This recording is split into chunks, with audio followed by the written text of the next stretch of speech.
Hi, welcome back to Mrs. Calabash Cooks. I'm Maggie, and please come into my kitchen. It's rather, looking out of the window, it's rather a dreary Good Friday, but never mind, the bulbs are coming up, so spring is coming. I hope you had your hot cross buns. Da-dum! Made mine this morning.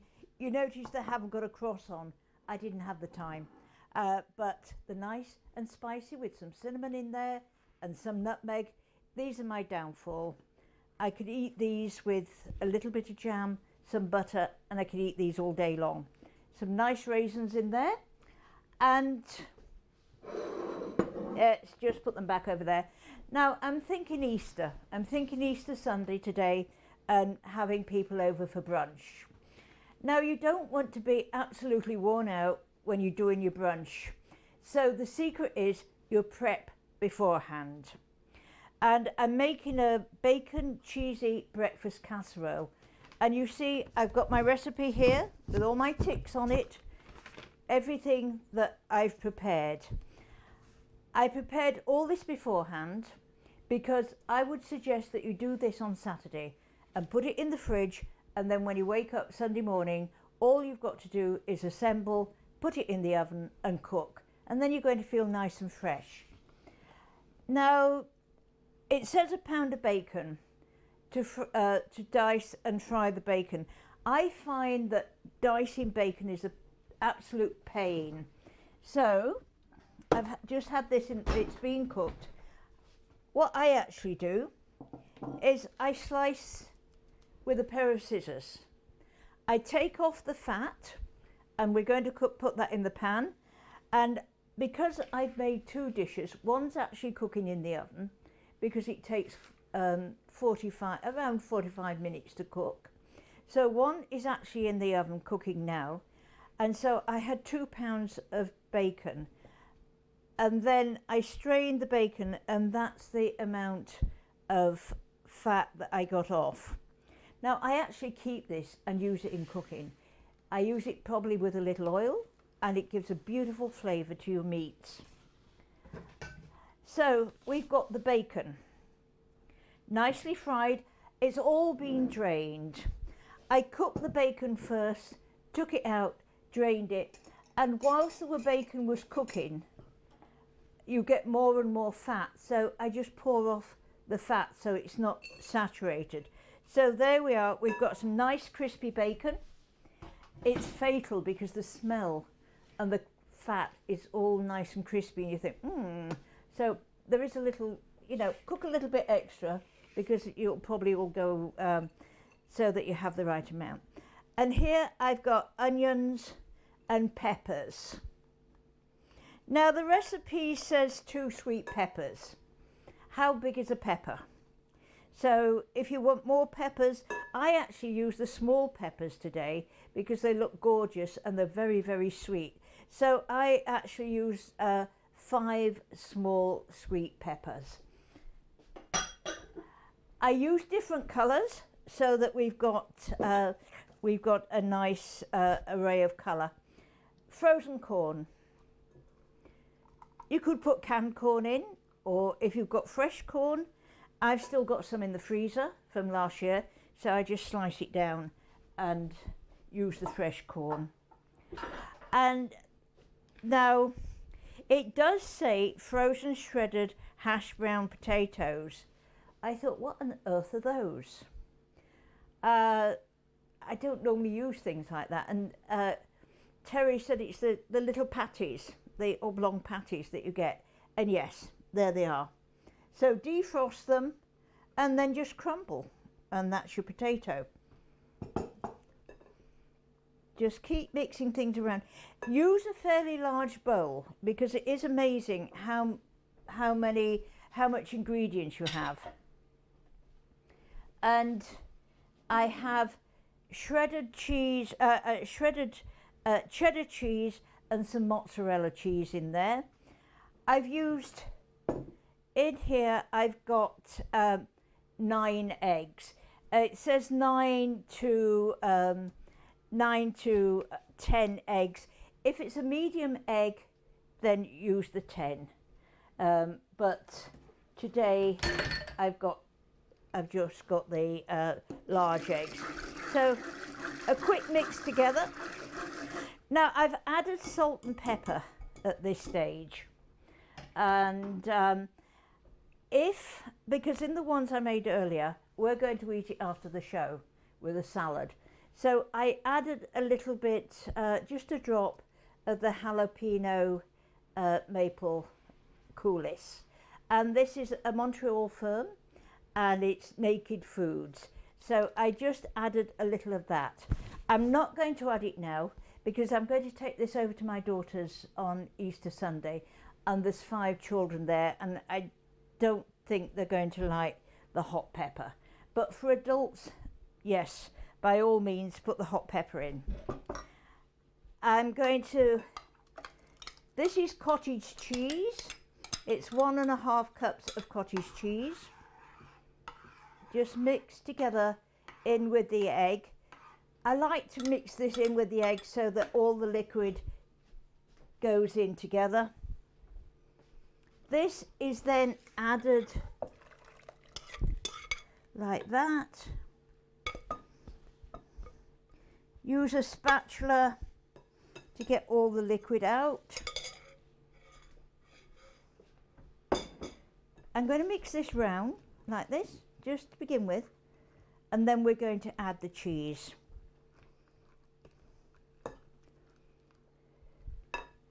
So we have shredded cheddar, a sharp cheddar, and a mozzarella cheese there.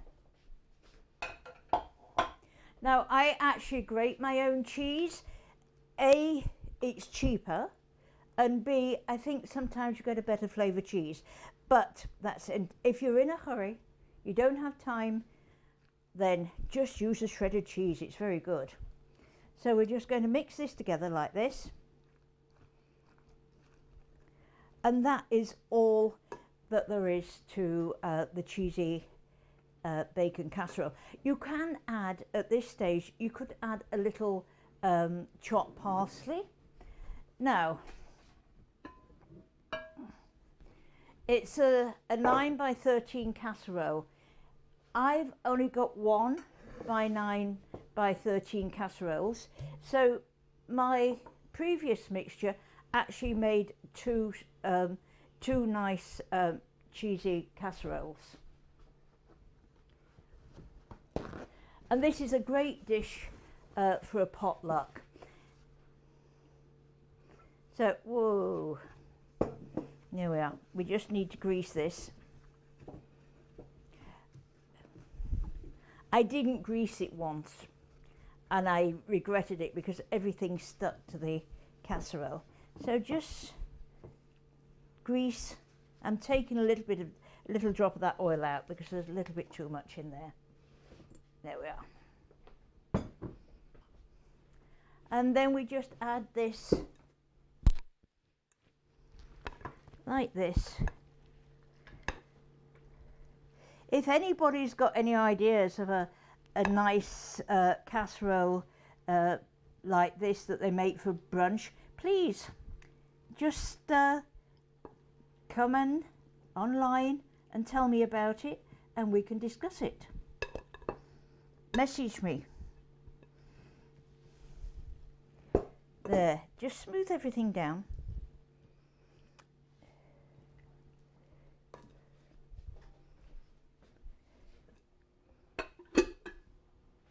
I'm going to clean off the edges. You will notice on the one that I made before, there's a little bit of brown on the side, and that's because I didn't wipe my casserole.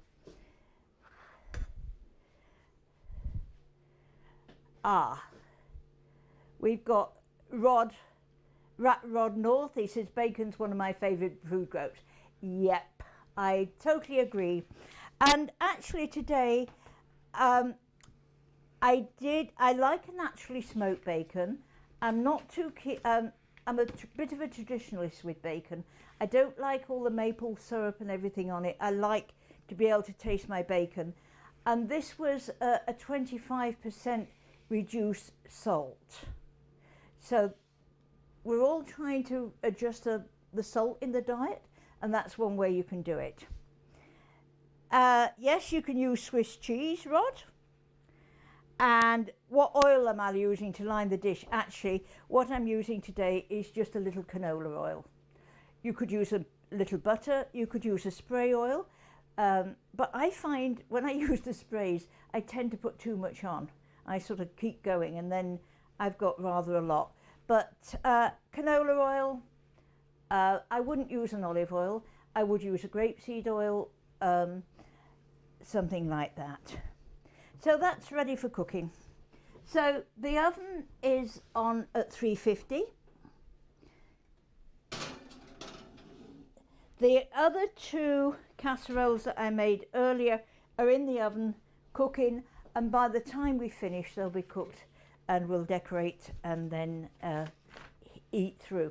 Now when you're doing brunch, you don't want to be over indulgent in what you make. People are hungry for a start because they've probably not had any breakfast and it's 11 o'clock, 10:30, 11 o'clock, so they're starving. You're entertaining, so you're busy and you don't want to be absolutely worn out. You want to be able to enjoy yourself, and it's Easter, it's nice, it's relaxed. So the next thing I thought I'd make is something a little bit different in Canada. And this is an old favourite, and it's drop scones or Scotch pancakes, depending where you come from. And when the kids were small, this was a staple for Sunday supper. We'd have a big meal on Sunday lunchtime. We'd sit and watch their favourite programmes on television after lunch, and everybody sort of flop out, and we'd probably have a few sandwiches, some cold meat, some salad, but there was always drop scones, and we'd make a big plate full of drop scones and everyone would just tuck in as they feel like it. So in here I've got 2 ounces of plain flour and 4 teaspoonsful of baking powder, which we just want to mix together. We've got 1 large egg. Oh, I've got some sugar. Sugar, I tend to just put about a tablespoonful of sugar in because I don't like things overly sweet. Now, you can reduce the sugar and put a few raisins in or sultanas. It just depends. I know a lot of the children don't like sultanas, so yeah, know your children. Let's see who else we've got. JJ. This is my grandson in England. Hi Jay. Fantastic Granny. Love your cooking shows. Please do some cooking of fried chicken or vegetarian lasagna. I will, Jay. Love you. Happy Easter. And Rod, where was I born? I was actually born in Norwich, in Norfolk, and then when I was about 15 months old, you can tell from the accent, I was adopted and moved to Yorkshire, and I stayed there, went to Hallam University, well, Sheffield College of Technology, which has become Hallam University, and then from there I moved to Devon, and I lived in Devon for 10 years. And also I've lived in Ireland, I've lived in France, and finally my home is now in Canada. So I've travelled around a little bit, but I never lose the accent. Now we just put half the egg in here, half the milk to the egg, and we want to make this into a nice smooth batter. So just make a little hole in there, like that.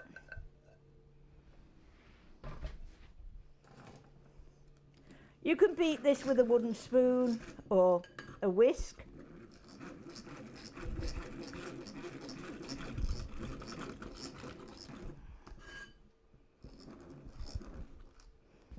And then let's add some more milk. The amount of milk depends on on the flour, because in England I might need some more liquid in this. I was using an English recipe, because in England the flours aren't as hard as they are here. The Canadian flour is very hard. So let's just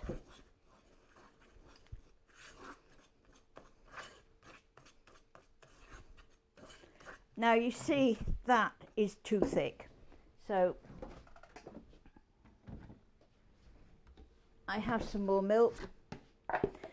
And if you let it stand, if you make it up beforehand, the flour starch, the starch buds will burst, and you might have to just add a little more liquid.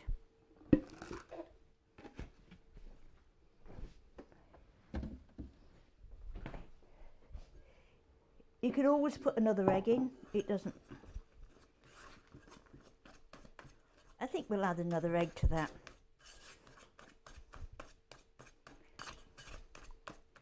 Just a little.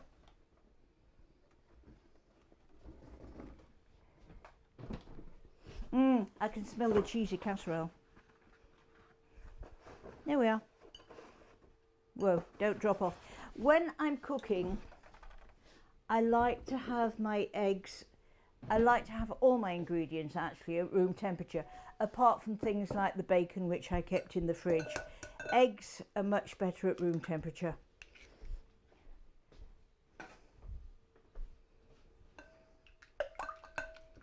Just break that down a little bit. We only want to break down the mucus in the eggs. We're not looking to have a highly beaten egg. There we are.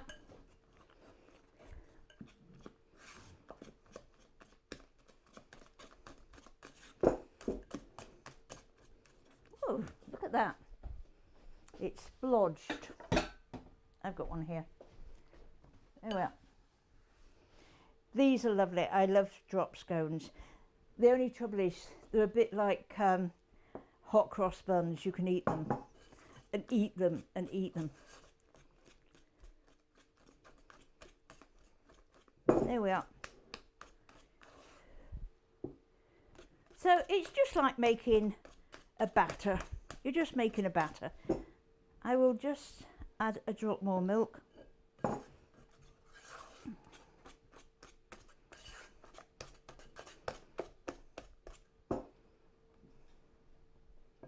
A little more.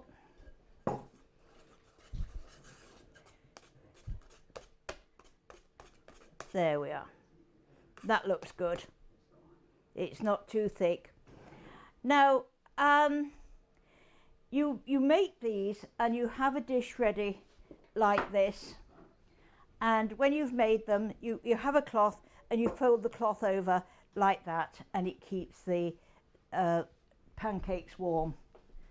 I've got my special pancake pans, and let me just have a look. Yes, everything's cooking. We're going to cook that casserole until the eggs are just set. Now then, where's my... Now we don't want a lot of oil in the bottom of these pans, but we just want to grease it just so that, there we are, like that, like so. Put it onto heat, like that. Just a little in the bottom of the pan again.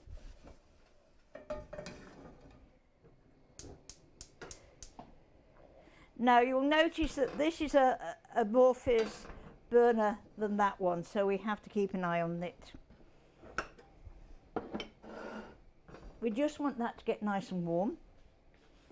And I don't like big spatulas. Actually, this is rather large. I find this too ungainly. And we call it, in England, we call it a fish slice, because it's turned for using fish. And I was teaching one day, And I kept saying to my assistant, can you please get me another fish slice? I need another fish slice. And I kept going on like this. And in the end, she said, excuse me, but what is a fish slice? And she said, we call it a spatula. I said, oh, sorry. So we call it a fish slice spatula, but I like these little ones. And these are actually meant for children, but I like that I can handle them better. So you see, that's nice and hot. It might be a little hot. Let's see. Get rid of that.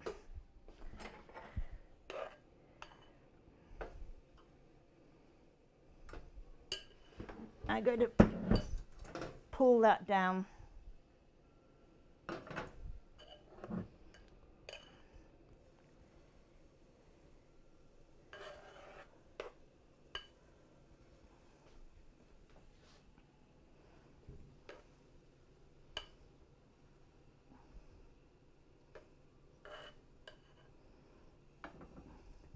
Actually, this is where an electric frying pan is really good, because you set the temperature and it stays, and you know that they're not going to burn.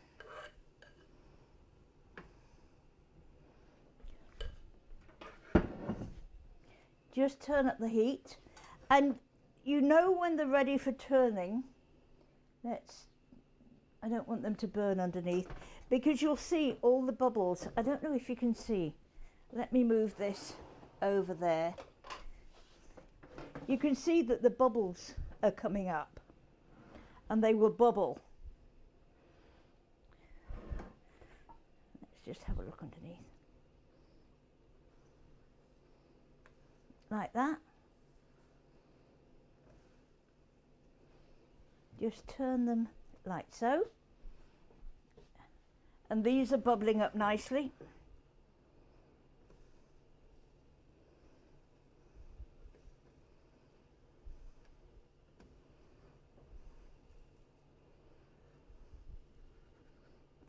Two have joined together. Let's just take this. There we go.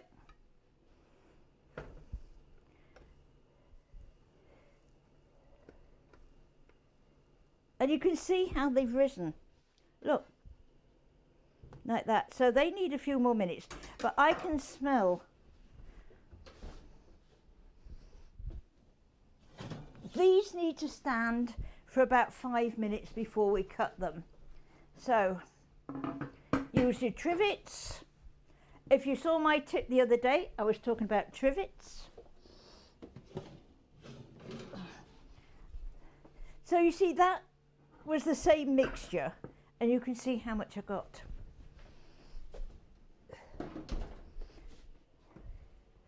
So here we go. Let's have a look. Yes. Like so. We lost one. There we are. And so we're just going to cover them over with a clean cloth, and that keeps them warm. There we are.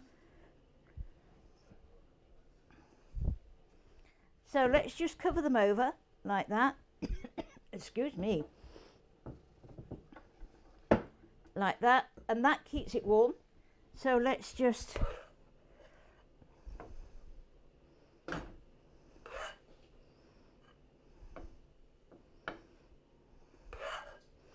if you're having a brunch and you've not got too many people, you can actually you've made your mixture like this. Encourage people to cook their own. I forget where we used to go, somewhere for a meal in the Gatineau, and they actually charge more for you to cook your own food. And I used to do this in France. We had a huge fireplace. It was about 5 or 6 foot wide. I had a grid on it, and we had a wooden fire, and we had a lot of people come out from Paris, and I used to do sometimes steak and sausage and like that take it to the table all cut up for them. And they used to cook their own food, and I charged them more, and they loved it.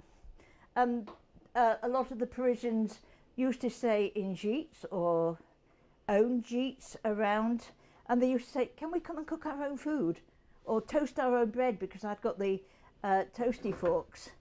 And so I said, yeah, sure. Now you see, oh, that's got a little bit too brown, but it's bubbled. Yeah, that got a little bit too hot. So this is where an electric frying pan really comes into its own, because it never gets too hot.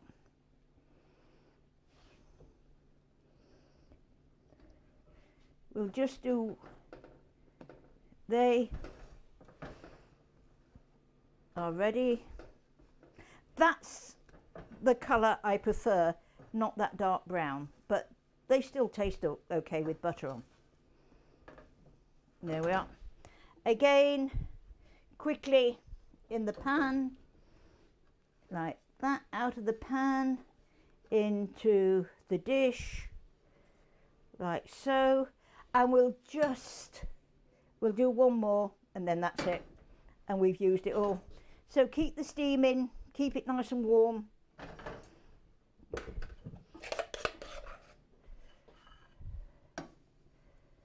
These I'm doing them sweet today. Leave out the sugar, put a little salt and pepper and some mustard in there, some garlic, salt, and make some savoury pancakes. Not traditional, but extremely good. Serve with cheese, and you can serve it with cheese and scrambled egg. You could eat it as a base for scrambled egg, or have some rather nice cheese, some cucumber, tomato, and make like a cheese dish out of the pancakes. There we are. Look, that's better. And you see the bubbling. Can you see that? So there we are. These are my special pancake pans. I never use them for anything else, and I bought them when I lived on the Quebec side of Ottawa. And nothing ever sticks. I don't know what they do to them, but they never stick. There we are. So you see, this is very quick and easy. Before you go to bed on the night before brunch, weigh up your pancake mix, and then all you've got to do in the morning is add some egg and milk to it, and then cook. And so you get a good plateful of, let's just make sure that's off, yes. So you get a good plateful of pancakes, satisfy everyone. But these are called either drop scones or Scotch pancakes. Another time I'll make some Welsh pancakes for you, Welsh scones. They're different again. And an Irish scone is different again. So we've got those. That is nicely just about cool enough to cut into. But you see, when I said before about not cleaning the side of my plate, my dish, look, it's marked. So if I'd thought about it, I would have just wiped around with a piece of kitchen paper. Let's see if we've got any more comments. I love having your comments, so please. Where have we got to? Pancakes. Good that this is from one of my ladies for What's for Dinner. I do a What's for Dinner in a cooking school at Carlton Place every Tuesday, and we have a really great group. And Michelle said, good that you have different candle handles for viewing the prep area and cooking. Good idea. Very handy, your miniature spatula. Yes, Michaela, it is. And she said keeping the scones warm. That's something that she's learned again. I always try to do something a little bit different. Yeah, the kitchen was a little bit smoky. It's the heat from as the oil heats. And again, this is something, if you have an electric frying pan, it doesn't get that hot. The heat isn't so intense. It's a much smoother, even heat. But we don't all have one. And we do have a window that we can open and a couple of fans that can work. Yeah, they are more like pancakes than scones, but they're either called drop scones or Scotch pancakes. I don't know why. Yeah, you could put maple syrup on those. Definitely put maple syrup on. And I do have some maple syrup. Wow. My other grandson in England. Hi, Aunt. I like my pancakes with maple syrup, English streaky bacon, and spiced rum. Yep. Keep up the family tradition, love. Bye. But you could put anything on there. The traditional way of eating these, the Scotch pancake, is either for afternoon tea or if you've had a good meal for what we call tea time in England, supper time. But tea time in England is a lighter meal. So we're going to keep those warm. Now, which one should we cut? We'll cut this one. So I'm going to, you see that looks a little bit dull and insipid. So I've got some paprika. There we are. Now, paprika isn't hot. Paprika is what we use for garnishing. So just tap a spoon like that.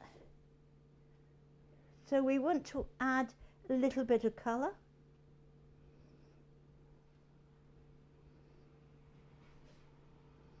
There we are. We've got some colour.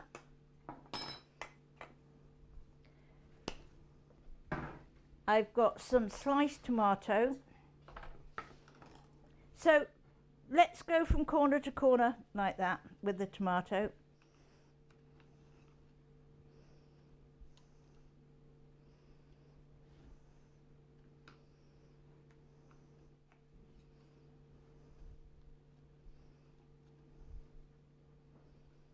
We could get another tomato out of the fridge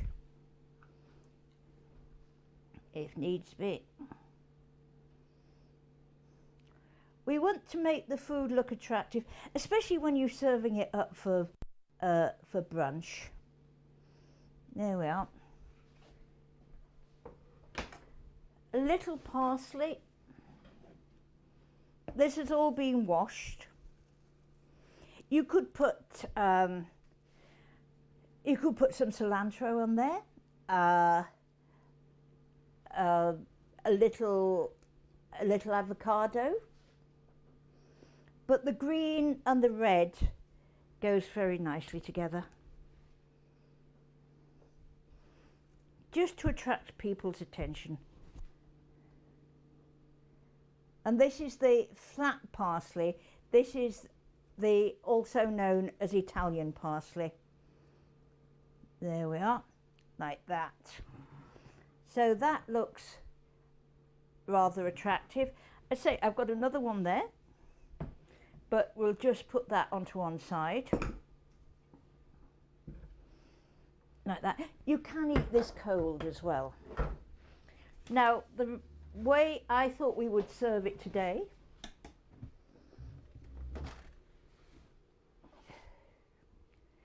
is I put some lettuce on a plate. I had some strawberries, a few tangerines, and what I'm going to do is You see, it needs to stand so that the eggs set. And it's always a pain getting the first piece out.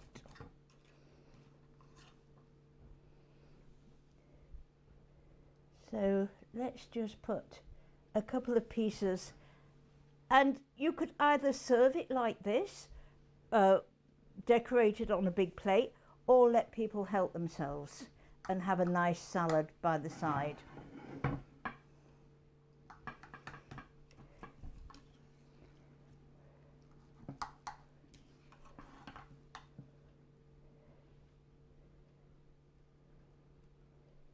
There we are.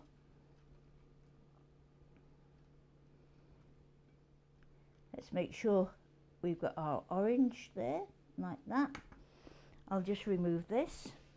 Ah, where am I going to put it?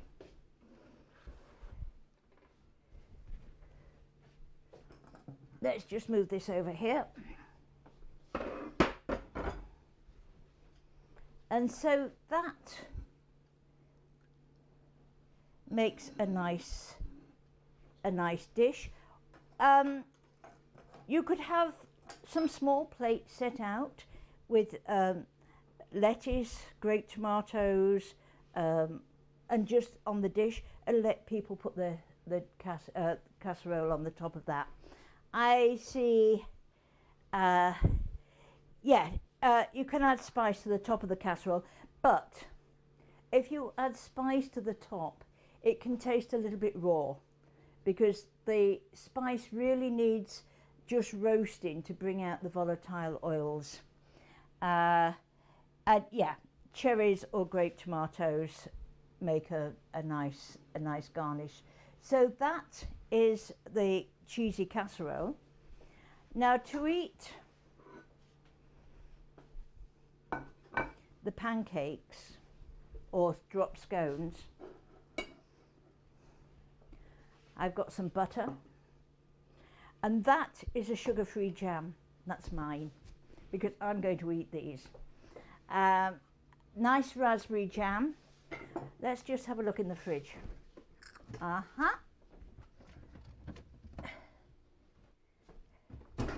For my Canadian friends, maple syrup. And I do have a container that I could put some maple syrup in, and then they can just, when they're eating it tonight, I can just pour the maple syrup straight over the top. There we are.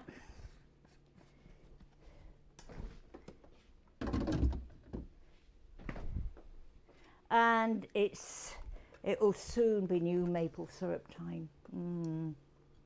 There we are. We've got the maple syrup. We've got that. Now, what I'm going to do is just, and the butter's hard, so you're going to have more butter on. Put the butter on, let it ooze in like that.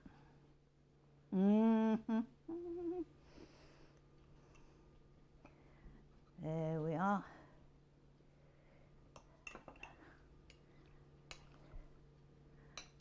Little jam on the side, and I think I'm going to have to taste one. Oh, look at that. That is sheer heaven. So, that is really, really good. So that is a couple of ideas to have a really quick brunch. And thank you for joining me. And next week, if I can find my little bit of paper, I can't believe that it's going to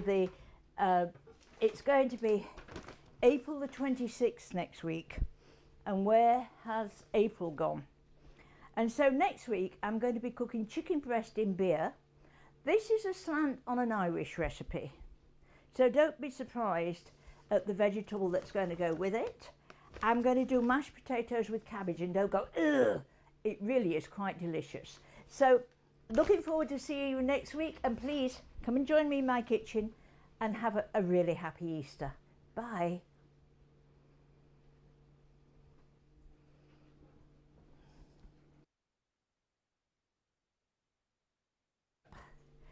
Not fair. You get to eat and we only get to watch.